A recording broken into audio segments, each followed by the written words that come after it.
রাজনৈতিক দলটির প্রধান আমির তিনি বলেছেন যে নারীদের কর্মঘণ্টা কমিয়ে দেবেন তারা ক্ষমতায় যেতে পারলে।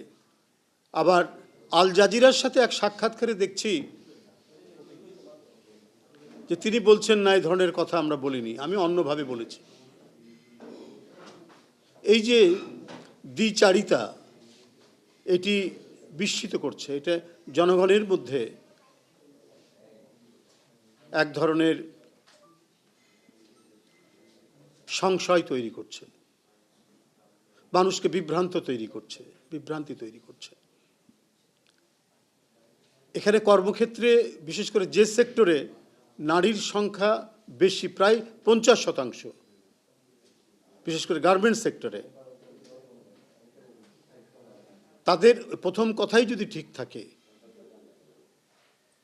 তাহলে ওই কথার পরিপ্রেক্ষিতে তারা দিয়েছিলেন যে সন্তান লালন পালন ইত্যাদির কারণে নারীদের সময় দিতে হয়। তাহলে আজকে আমাদের প্রধান যে রপ্তানি আয় গার্মেন্টস সেক্টর, সেই গার্মেন্টস সেক্টরে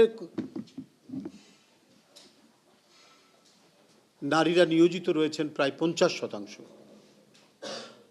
তারা কি করবেন?